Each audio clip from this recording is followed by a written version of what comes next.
Melayani Tuhan dengan sepenuh hati itu tidak gampang, karena harus dilalui dengan berbagai-bagai proses.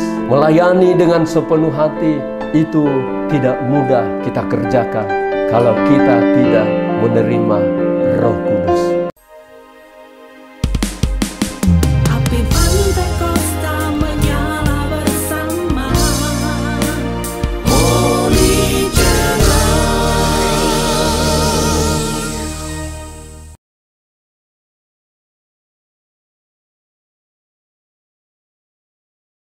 Puji Tuhan, Shalom, Horas.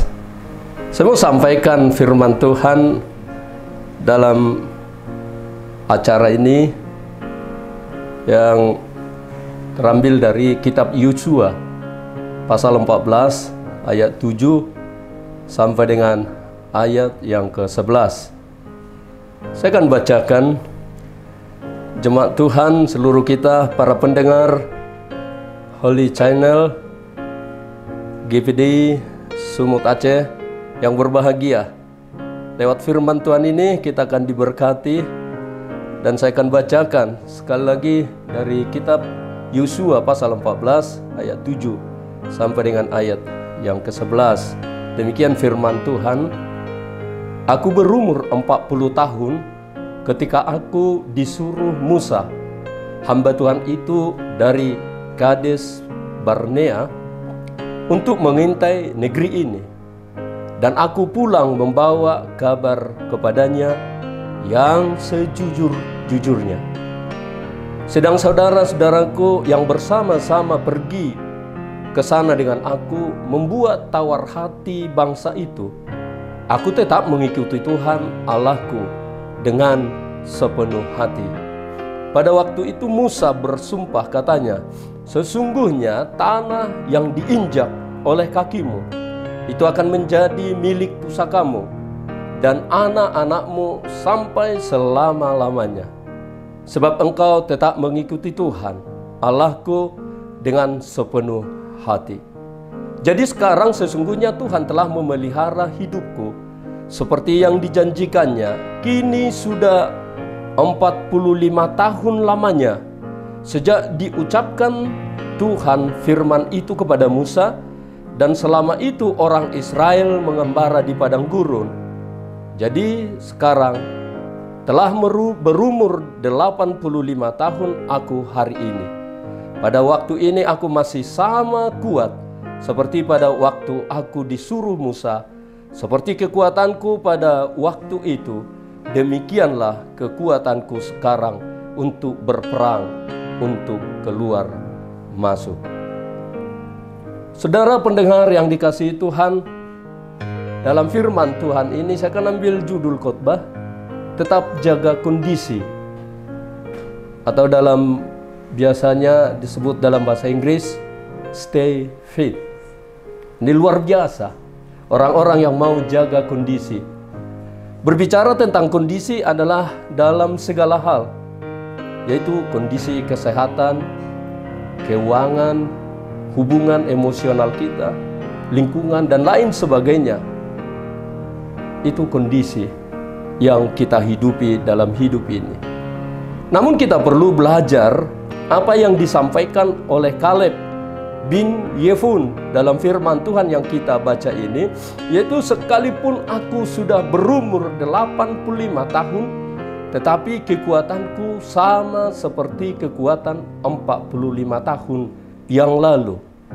Dalam artian bahwa Kaleb sebagai abdi Musa, dia itu seorang yang menjaga kondisi. Dan dia sudah buktikan setelah berumur 85 tahun, dia berbicara sama kekuatannya seperti 45 tahun yang lalu. Peperangan demi peperangan yang Kaleb jalani tidak menggentarkan hidupnya, karena dia tetap merasakan dan menjaga kondisinya dalam menjalani kehidupannya yang penuh dengan tantangan. Dan menjadi satu kekuatan di dalam hidupnya apa yang Tuhan telah firmankan bagi dia lewat Musa. Hal ini menjadi satu pelajaran yang berharga bagi kita umat Tuhan di akhir zaman ini untuk tetap jaga kondisi. Namun kita bertanya dalam hati, apakah kondisi yang kita jaga hanya kondisi yang saya sebutkan tadi, yaitu kondisi kesehatan, keuangan, hubungan emosional, kondisi lingkungan, dan yang lain-lainnya. Tapi lebih dari itu, Bapak Ibu, seluruh kita pendengar yang berbahagia pada saat ini, yang penting kita jaga adalah kondisi iman kita. Ini menjadi satu pelajaran yang sangat berharga bagi orang percaya, bagaimana pengiringan dia akan Yesus Tuhan kita di dalam Roh Kudus yang tetap menyertai. Ada hal-hal yang indah yang akan kita nikmati ketika kita jaga kondisi, terkhusus kondisi iman percaya kita. Namun satu pertanyaan, kondisi apa yang harus kita jaga agar keadaan, situasi, kondisi kita tetap fit? Saya mau sampaikan ada 3 kondisi untuk menjaga kondisi iman kita tetap kuat, tetap sehat, tetap ampuh dan dahsyat dalam menjalani kehidupan kita ini. Yang pertama, lewat firman Tuhan yang kita baca ini adalah jujur. Kondisi kejujuran kita harus kita jaga. Amin. Saya tidak tahu seperti apa kita melakukannya, kejujuran itu untuk menjaga kondisi iman percaya kita di akhir zaman ini. Dalam Kamus Bahasa Indonesia, jujur itu lurus hati, tidak curang. Itu pengertian bebasnya. Saya tidak tahu seperti apa kita melakukan kejujuran kita. Kalau kita baca dalam Amsal pasal 2 ayat 21, orang yang jujur itu mendiami tanah. Itu luar biasa, saudara yang dikasihi Yesus Kristus. Orang yang jujur itu mendiami tanah. Kaleb menerima janji Tuhan. Karena apa? Kaleb jaga kondisi kejujuran hati. Ini bisa kita buktikan kalau kita baca kembali ayat yang ke-6 dari kitab yang kita baca tadi. Bani Yehuda datang menghadap Yosua di Gilgal. Pada waktu itu berkatalah Kaleb bin Yefun, orang Kenas itu, kepadanya, engkau tahu firman yang diucapkan Tuhan kepada Musa, abdi Allah itu, tentang aku dan tentang engkau di Kades Barnea. Ada satu perjanjian karena firman Tuhan yang disampaikan kepada Kaleb bin Yefun. Dan dia berkata, dia jujur dalam yang disampaikan itu. Untuk itulah kejujuran sangat-sangat dibutuhkan bagi orang percaya di akhir zaman ini untuk menjaga kondisi. Saudara-saudara yang dikasihi Tuhan, saya mau sampaikan satu contoh ketika seorang narasumber yang mengambil satu sampel kejujuran. Jadi secara khusus untuk Batak Toba, ya, saya mau sampaikan ada beberapa orang untuk menjadi sampel dalam menyampaikan kejujuran. Ketika narasumber ini bertanya, kita yang mengadakan seminar Halak Toba kaum bapak yang sekarang ini hadir dari 40 kurang lebih. Coba sekarang WA istri yang sedang tinggal di rumah dengan mengatakan terserah, atau bahasa Toba, bahasa Indonesia, atau bahasa apapun yang bisa disampaikan. Yang intinya kata-kata aku cinta padamu.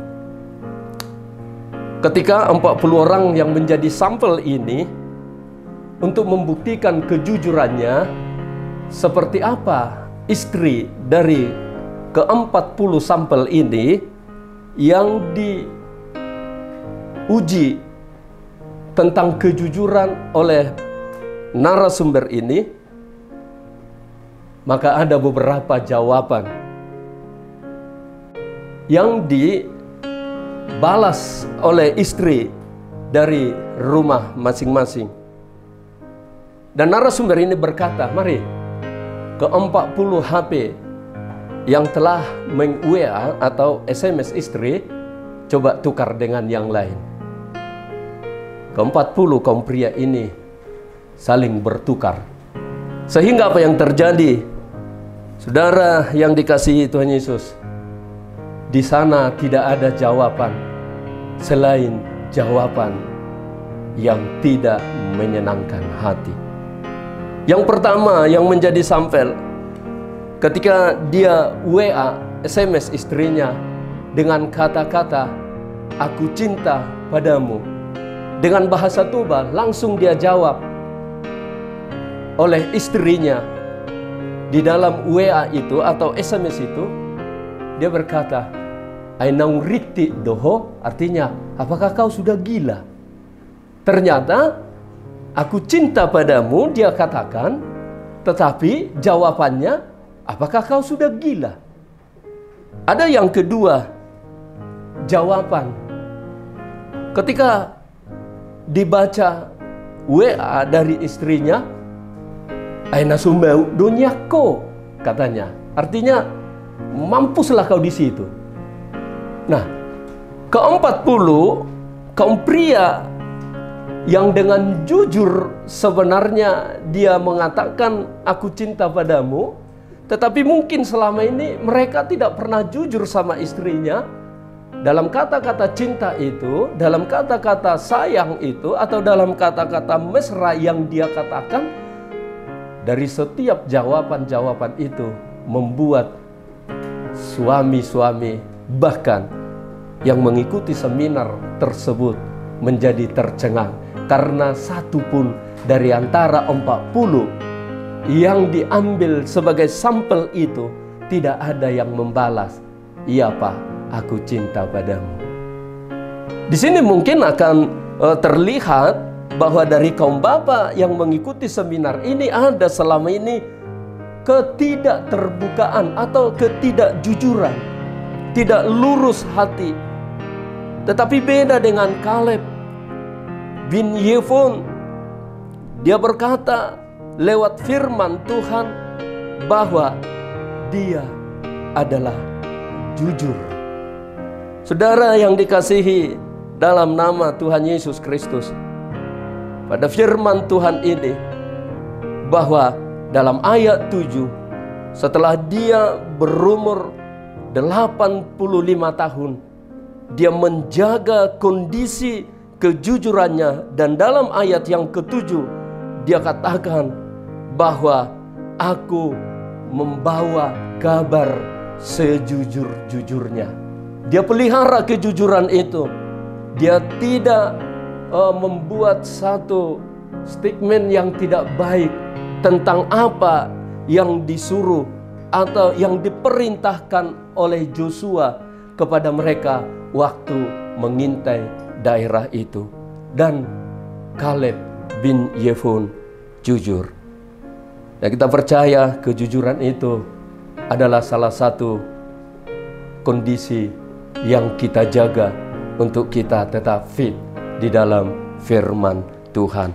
Karena saya ulangi dalam pasal Amsal Sulaiman pasal 2 ayat 21 tadi, orang jujur mendiami negeri. Yang kedua, apa yang harus kita jaga agar tetap kondisi iman kita kuat, tangguh, kondisi iman kita hebat di akhir zaman ini? Yang kedua, melayani sepenuh hati. Ini bisa kita pelajari dalam apa yang disampaikan firman Tuhan, bahwa Kaleb bin Yefun melayani Yosua dari awal sampai akhir hidupnya. Dia sepenuh hati, tidak bimbang, tidak ragu, atau tidak karena didorong-dorong, atau tidak karena daya tarik, tetapi dia sepenuh hati melayani Yosua sebagai hamba Allah, melayani dengan sepenuh hati. Ini bisa kita buktikan dalam ayat 8 firman Tuhan yang kita baca ini. Sedang saudara-saudaraku bersama-sama pergi ke sana dengan aku, membuat tawar hati bangsa itu. Aku tetap mengikuti Tuhan Allahku dengan sepenuh hati. Jadi ada saudara-saudara Kaleb bin Yefun yang diutus oleh Musa untuk mengamati negeri yang dijanjikan oleh Allah bagi orang Israel. Mereka pergi bersama-sama, tetapi mereka membuat tawar hati orang Israel atau bangsa Israel untuk mendiami negeri yang dijanjikan Allah.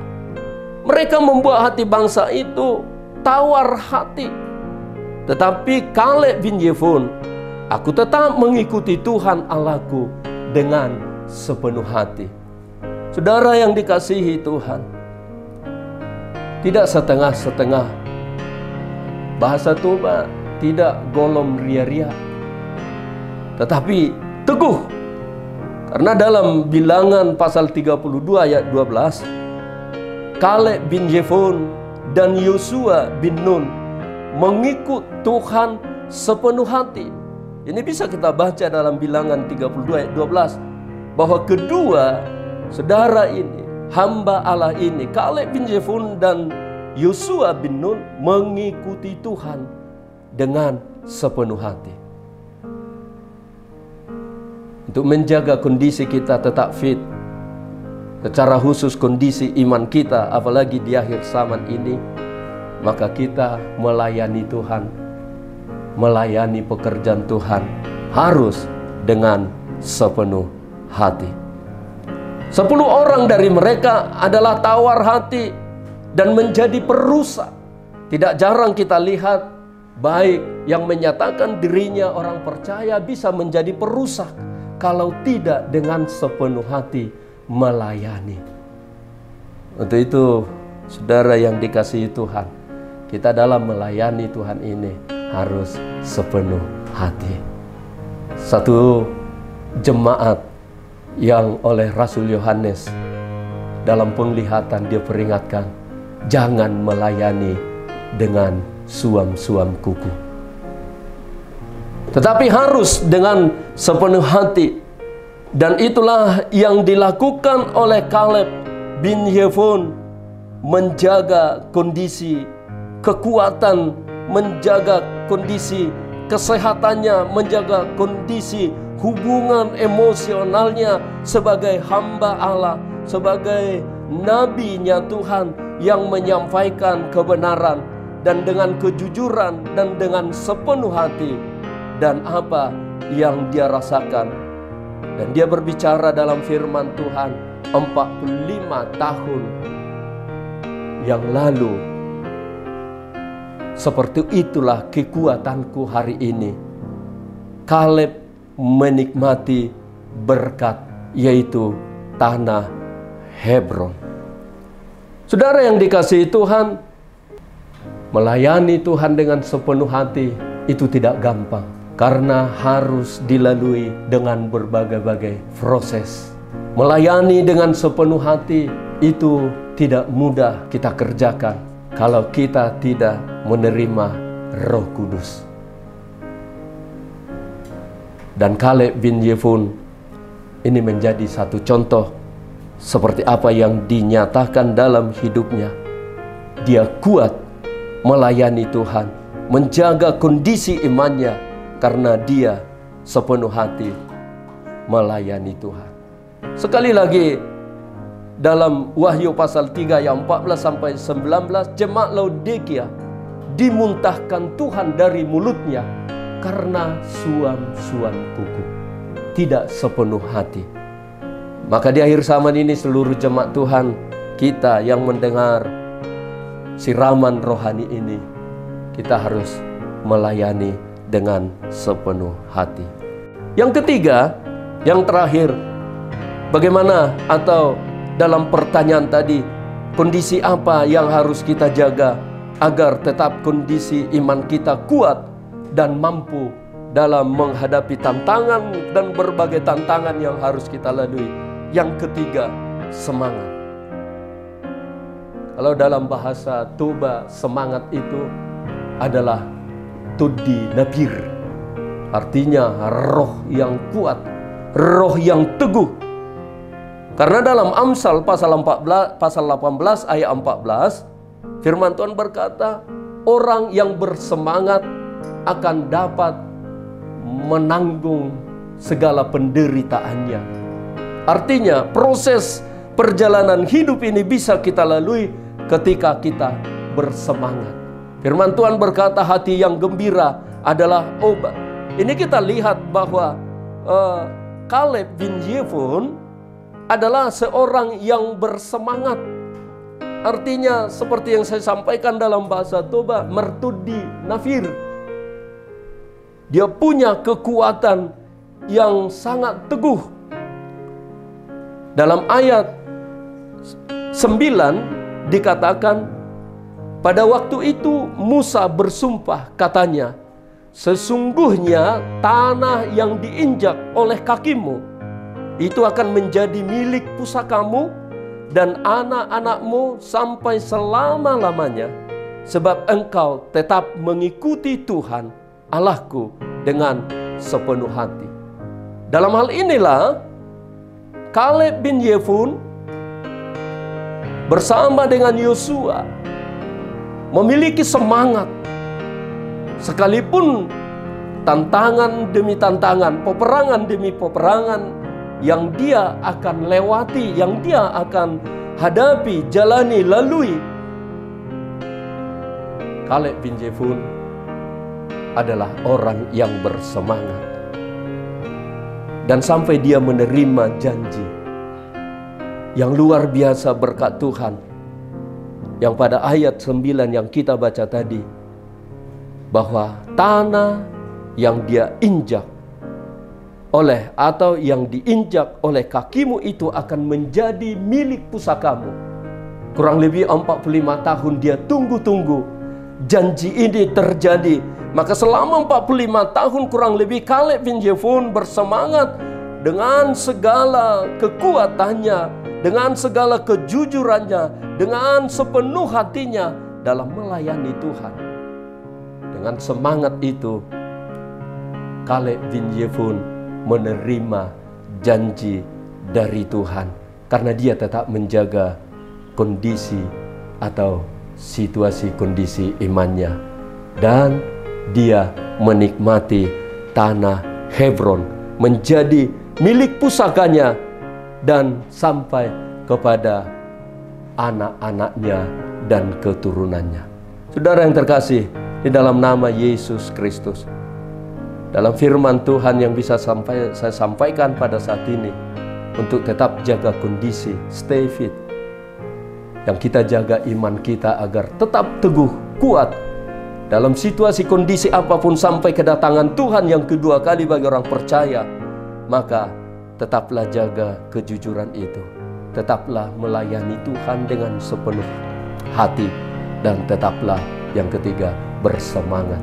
Karena orang yang bersemangat itu dapat menanggung segala penderitaannya.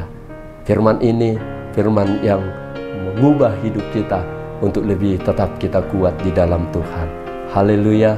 Saya akhiri dengan sukacita firman di dalam hidup kita. Amin. Kabarkan Injilnya, selamatkan jiwa. God bless you.